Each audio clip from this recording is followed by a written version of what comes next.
বাথরুমগুলো দেখে দাও। এটা খুলবে তো না? হ্যাঁ। এই বাড়িটা কেউ খোলো, বাড়িটা কেউ ভিতরে ঢোকে খোলো।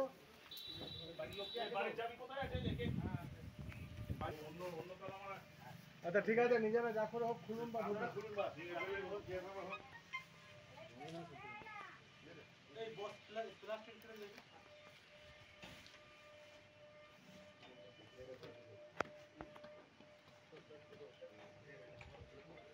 তুমি ওটা না খুললে ভিতরে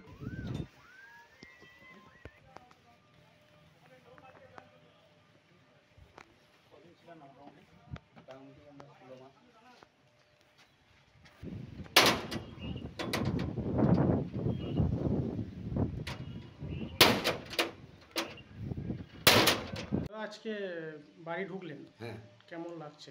ভালো। এতদিন কোথায় ছিলেন? এতদিন আমরা বাইরে শ্বশুর বাড়িতে ছিলাম। কেন ছিলেন? গ্রামে একটা ঝামেলা হয়েছিল।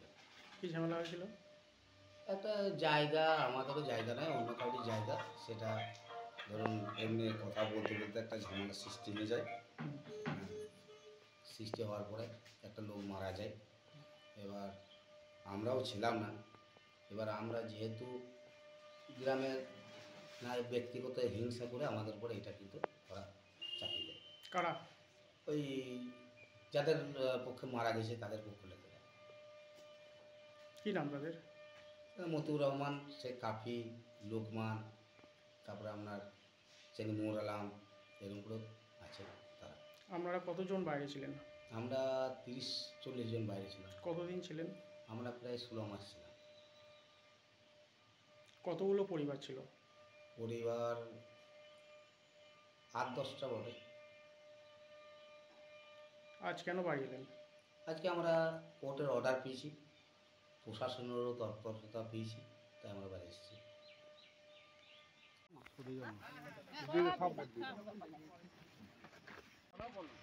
চলুন যান, আমরা আছি তো, ঠিক আছে, চলে যান যান। আর তুমি উল্টাপাল্টা লোকটা আবার বলে আসছো, কমেন্ট করেছো, নাহলে এইভাবে কারণেই বলছো অনেকদিন পর ঢুকছো, চুপচাপ ভালোভাবে থাকো, নিজেরা ঠিক থাকো, ঠিক আছে? পুলিশ তোমার সঙ্গে পেছনে বাঁধা থাকবে না, সারা জীবন পুলিশ পাহারা দেবে না, ঠিক আছে?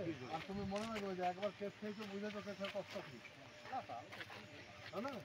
ভালোভাবে থাকো, এসেছো, শান্তিভাবে থাকো। আরে আমরা রাস্তায় ঘাটে তুমি কাকে কি বলছো সেটাকে আমি শুনতে পাবো? হ্যাঁ, ভালোভাবে যেমন ভাবে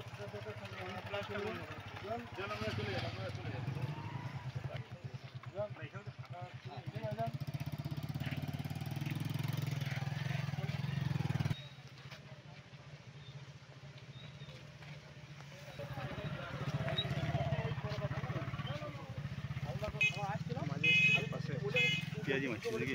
চলো, আমি বললাম